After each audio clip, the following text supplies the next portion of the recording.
Salut à tous et bienvenue sur cette nouvelle vidéo classe manga. C'est aujourd'hui et le sujet c'est Record of Ragnarok, ou en français le récit ou l'enregistrement du Ragnarok, mais c'est moins stylé, on restera avec Record of Ragnarok. En anglais, ça fait stylé, ça pète la forme. Et aujourd'hui j'ai un nouveau micro, donc j'espère que le son sera vraiment bon et que vous apprécierez cette vidéo. Donc n'oubliez pas de lâcher un pouce et les commentaires. Et sur ce, générique.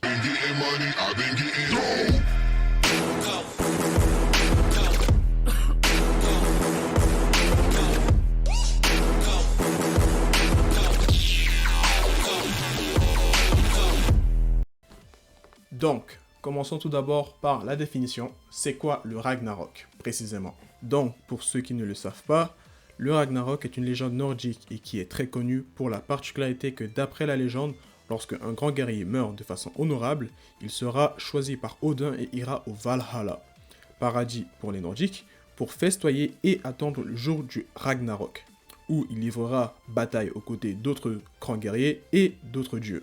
Donc, on ne rentrera pas dans les détails du Ragnarok et son réel but. Tout ce que je veux que vous compreniez et que vous gardiez en mémoire, c'est que le Ragnarok est une grande bataille qui implique autant bien les dieux que les humains. Bref, maintenant parlons de Record of Ragnarok. On garde la thématique des dieux et des humains et on ajoute un peu de saveur. En résumé, chaque 1000 ans, les dieux de toute mythologie confondue se retrouvent et ont un congrès pour décider ce qu'ils vont faire de l'humanité, donc de nous. Et nous nous retrouvons donc lors d'un de ces fameux congrès. Et les gars, on a merdé. On a grave merdé. Les dieux veulent nous annihiler. Les gars, je sais pas ce qui s'est passé. Je vous avais dit que le moustachu allemand qui crie beaucoup, c'était pas une bonne idée. On a merdé les gars. Il veut nous détruire. Complètement. Sans discuter. Bref, ça semble être complètement foutu pour nous quand Brunhild, chef des 13 Valkyries de la mythologie nordique, décide d'intervenir en notre faveur. Et elle jouera sous l'arrogance des dieux pour demander et invoquer le Ragnarok. Le Ragnarok dans cette série est donc 13 combats à mort entre dieux et humains. Et l'enjeu de ce combat est tout simplement la survie de l'humanité pour les 1000 prochaines années.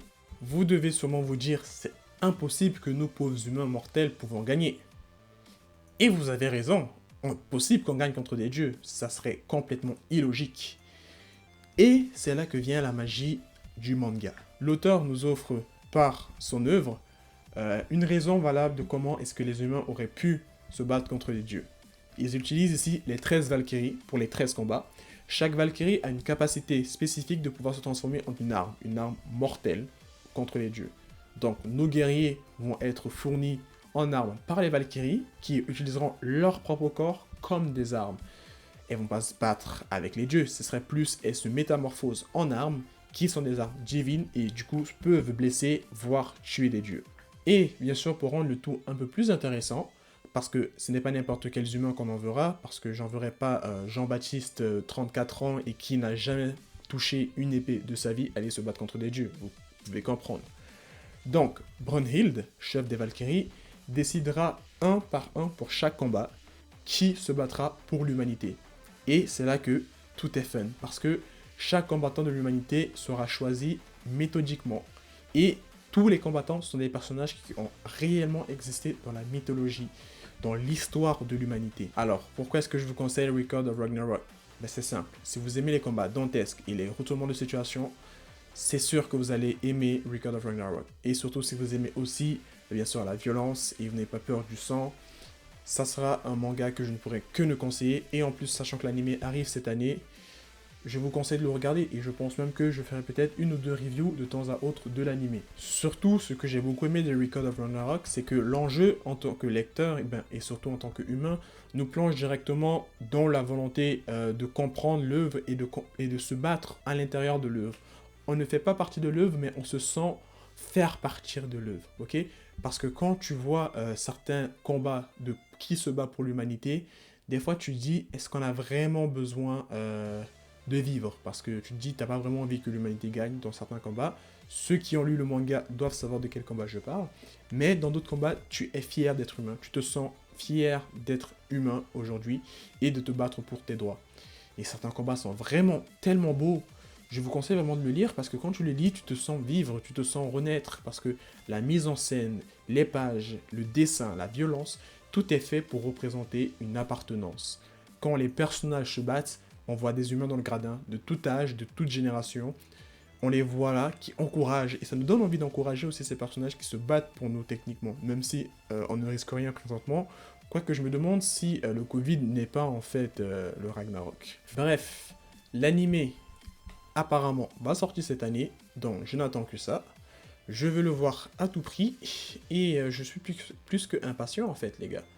Et je pense que techniquement, sur les 13 combats, dans les scans, on est environ au 6e combat. Et je pense pas que la saison 1, en tout cas de l'animé, de ce qu'ils veulent faire, ils nous montreront tous les combats. Personnellement, je pense plus qu'on ira sûrement sur du 1, voire 2 combats au maximum s'ils nous sortent 24 épisodes. Mais je partirai plus sur du 12 épisodes en se focusant sur un combat. Parce que ça m'étonnerait qu'ils avancent aussi vite, sachant qu'on n'en est qu'au 6e et que les scans sont sortis déjà à peu près depuis plus d'1 an. Donc je pense bien que ça m'étonnerait qu'ils nous fassent 3 combats cette saison. Pour moi, je mise sur un combat, voire 2 au maximum, s'ils ont les couilles de le faire, en fait. C'est tout ce que j'ai à dire. Donc, Classe Manga, c'est fini pour cette semaine.